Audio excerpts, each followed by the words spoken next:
ہیں وہ سویلا نثار پھرتے ہیں دن بہار پھرتے ہیں میرے یار جو تیرے در سے پھرتے ہیں میرے یار جو تیرے در سے پھرتے ہیں در بدر یوں ہی خار پھرتے ہیں در بدر یوں ہی خار پھرتے ہیں تیرے دن اے بہار پھرتے ہیں۔ آقا کریم علیہ الصلوۃ والتسلیم کے بارے میں فرمایا گیا کہ وہ جان ہے جہان کی، جان ہے تو جہان ہے۔ اس کے بارے میں اعلیٰ حضرت رضی اللہ تعالیٰ عنہ فرماتے ہیں، قرآن مجید بھی کہتا ہے کہ فیکم رسول ہو، میرا رسول آج بھی تمہارے اندر۔ فرماتے ہیں کہ ہم سب کے جسم میں جان ہے کہ نہیں ہے؟ تو بولو ہے، جان ہے تو ہم زندہ، مگر یہ پوچھوں کہ جان مجھے دکھاؤ تو کوئی دکھا سکتا ہے؟ ہم جان رکھتے ہوئے اپنی جان نہیں دکھا سکتے تو مصطفیٰ دونوں جہاں کی جان ہے، دونوں جہاں کی جان ہے، وہ نظر میں نہیں آ سکتے۔ مگر دشمنوں نے جب تعقب کیا، پیچھا کیا ہجرت کی رات، پہلے تو گھر کا گھیراؤ کیا منصوبہ قتل سے کہ قتل کر ڈالیں گے۔ آقا کریم علیہ الصلوۃ والتسلیم نے حضرت علی کو سے فرمایا، اے علی یہ بستر موت کیا بستر موت ہے، سو جاؤ اور میں ہجرت کر کے رات کو نکلتا۔ مگر علی بھی وہ علی تھے کہ دشمن چاروں طرف گھیرے ہوئے ہونے کے باوجود بھی اس بستر موت پہ اس آرام سے سو گئے کہ دل میں ذرا بھی پانی نہیں ملا۔ سبحان اللہ۔ پھر آقا کریم نے وصیت فرمائی تھی، یہ امانتیں سب کو سونپ کر کے تم بھی مدینے آ جا۔ سبحان اللہ۔ مولا کائنات کا یقین تھا کہ دشمن میرا بال بیکا نہیں کر سکتے، اس لیے آقا کریم نے وہاں مجھے آنے کے لیے حکم فرمایا، سو گئے۔ سبحان اللہ۔ وما رمیت اذ رمیت ولکن اللہ رمی۔ آقا کریم کو حکم ہوا کہ مٹھی بھر کر کے جب نکلو، دشمن باہر گھیراؤ کر کے کھڑے ہیں، ان کے منہ پہ پھینک دو۔ حضور نے پھینک دی اور سب اندھے ہو گئے۔ حضور چلے گئے ہجرت کی غار کی رات، جب نکل گئے صبح انہوں نے جو ماجرا لمبا واقعہ یہ عرض نہیں کرنا چاہتا ہوں بھی، غار میں گئے تو تعقب کیا، پیچھا کیا، 100 اونٹ کی سپاری دی گئی۔ حضور کو جو قتل کر دے 100 اونٹ کی سپاری دی گئی۔ اب غار میں پہنچے، یہ بھی واقعہ سنایا ہوا ہے، مگر اعلیٰ حضرت رضی اللہ تعالیٰ نے جو شعر بیان کیا ہے اس کو سمجھا رہا، اور اعلیٰ حضرت رضی اللہ تعالیٰ عنہ اور امام یوسف نبانی رحمۃ اللہ علیہ دونوں ایک وقت کے مجدد ہیں، دونوں ہم وقت کے دونوں مجدد ہیں۔ ان کا کوئی بھی نعتیہ کلام قرآن کے ترجمے کے سوا ہے ہی۔ سبحان اللہ۔ غار کے اندر گئے اور اللہ نے ذمہ لیا تھا کہ اللہ یعصمک من الناس، محبوب لوگوں سے تو میں تجھے حفاظت کروں، تیری حفاظت میرے ذمہ ہے لوگوں سے بچانا۔ اور فانوس بن کے جس کی حفاظت ہوا کرے وہ شمع کیا بجھے جسے روشن خدا۔ سبحان اللہ۔ آقا کریم گفا کے اندر چلے گئے، ابو بکر صدیق بھی ہیں، ادھر مکڑی، ادھر اللہ کے حکم سے ایک درخت لگ گیا، بیری کا تھا جو کوئی کچھ بھی تھا، مکڑی نے جالا تنا، کبوتری نے انڈے دیے، غار کا منہ پیک ہو گیا، دشمن آئے، ابو بکر صدیق غار کے نیچے سے دیکھتے ہیں دشمنوں کے پاؤں نظر آ رہے ہیں، دل ابو بکر میں کچھ ہیجان سا پیدا ہوا، کچھ اضطراب بے چینی پیدا ہوئی، یا رسول اللہ دشمن تو در پہ آ گئے۔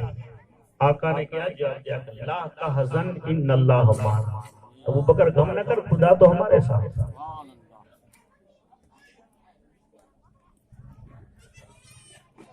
اتنا تو ہم نے سنا، ہر کسی نے سنا، اس سے آگے ایک بات میں عرض کروں، اس سے آگے میں آپ سے عرض کروں،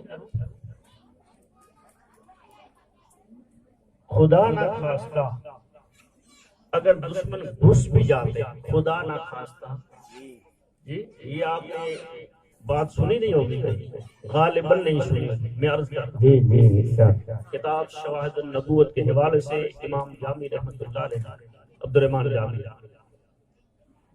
خدا نہ خواستہ اس غار میں دشمن گھس جاتے تو بچنے کا راستہ کیا؟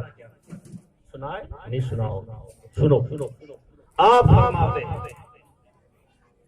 فرماتے ہیں کہ غار کا دوسرا منہ تھا اس طرف، اور اس غار سے نکلتے ہی دریا تھا، اور دریا میں کشتی تھی، دشمن ادھر سے گھستے تو مصطفیٰ ادھر سے نکل جاتے، اور کشتی میں سوار ہو کر اللہ تعالیٰ کی پناہ میں ہوتے۔ اب فرماتے ہیں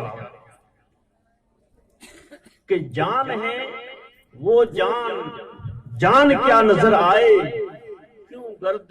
کیوں ادو گرد مزار پھرتے، فرماتے ہیں تو وہ تو جان ہے، دونوں جہان کی جان، جب یہ جان نظر نہیں آتی تو وہ تو دونوں جہان کی جان ہے، انہیں کیا نظر آئے، دشمن اندھے ہی ہو جاتے، حضور کو پا نہیں سکتے، اسی لیے آپ نے شاعر لکھا ہے کہ کیوں ادو، کیوں دشمن گرد مزار پھرتے، جان ہے وہ جان کیا نظر آئے، کیوں ادو گرد مزار پھرتے ہیں، کیوں ادو گرد مزار پھرتے ہیں، تیرے دن بہار پھرتے ہیں۔ اب اپنا عشق اللہ کے محبوب صلی اللہ علیہ وسلم کی بارگاہ میں جا کر کے عرض کرتے ہیں، عشق امام کہتا ہے کہ آقا آج تک تو ہندوستان میں تھا، وہاں سے میں پڑھا کرتا تھا کہ کعبے کے بدر الدجا تم پہ کروڑ درود، طیبہ کے شمس الضحا تم پہ کروڑ درود، آج تو روبرو یار ہوں آقا، آج تو آپ کے روبرو ہوں، اب وہ نہیں پڑھوں گا، اب تو یہ پڑھوں گا کہ مصطفیٰ جان رحمت بلاغ السلام شمع بزم میں، شمع بزم میں، سارے بزم کی جو شمع ہے، شمع بزم میں ہدایت بلاغ السلام، سبحان اللہ۔ تو آپ زیارت کی طلب کرتے ہیں، آقا مجھے دیدار نصیب ہو، اور دیدار کے لیے یہی نعت پڑھتے ہیں، یہی جو میں نے پڑھی ہے یہی۔ اب اس کا آخری مصرع دیدار پہلی مرتبہ عرض کیا نہ ہوا تو دوسری مرتبہ یہ نعت پوری پڑھی، اور اس کا آخری مصرع خود کو کہتے ہیں کہ آقا اب پہلی مرتبہ عرض کیا دیدار نہ ہوا، اس میں بھی بید راز حکمت تھی، دوسری مرتبہ جب آخری یہ شعر پڑھ کے دوسری حاضری میں یہ دیدار کی طلب کی اور دیدار ہوا، مگر اس میں کچھ حکمتیں راز پوشیدہ تھے، وہ بھی عرض کر دوں گا لیکن سنو کیا کہتے ہیں اعلیٰ حضرت فرماتے ہیں، کیا فرماتے ہیں کہ تجھ سے تیری بات کیوں کوئی پوچھے رضا، تجھ سے تیری بات کوئی کیوں پوچھے رضا، ارے تجھ سے شیطان ہزار پھرتے ہیں، تجھ سے کتنے ہزار پھرتے ہیں، تیرے دن بہار پھرتے ہیں۔ فرماتے ہیں کہ دنیا تو نوری فرشتے 70,000 کی جماعت صرف ایک مرتبہ انہیں آنے کا موقع ملتا ہے، پھر نہیں ملتا۔ جہاں 70,000 صبح 70,000 شام فرشتوں کی نوری جماعت آتی ہو، اے رضا وہ نوری فرشتوں کا بھی مرکز ہے۔ یہاں رجال الغیب بھی آتے ہیں اور غیبی مخلوق ہزاروں اس بارگاہ رسالت میں آتے ہیں۔ یہاں تک تو یہاں بادشاہ، بڑے بڑے بادشاہ، شاہ بھی آتے ہیں، گدا بھی آتے ہیں، ادنا بھی آتے ہیں، اعلیٰ بھی آتے ہیں، لاکھوں کی تعداد میں آتے ہیں۔ رضا تیرے جیسے تو یہاں ہزار آتے ہیں، تو کس شمار میں، تو کس گنتی میں ہے کہ تجھے آقا دیدار نصیب کرے؟ سبحان اللہ، سبحان اللہ۔ جب یہ شعر آخری کہا تو اللہ کے محبوب صلی اللہ علیہ وسلم نے روضہ انور سے نکال کر ان کو اپنے سینے سے لگا دیا۔ تب فرماتے ہیں کہ تو زندہ ہے واللہ، تو زندہ ہے واللہ، میری چشم عالم سے چھپ جانے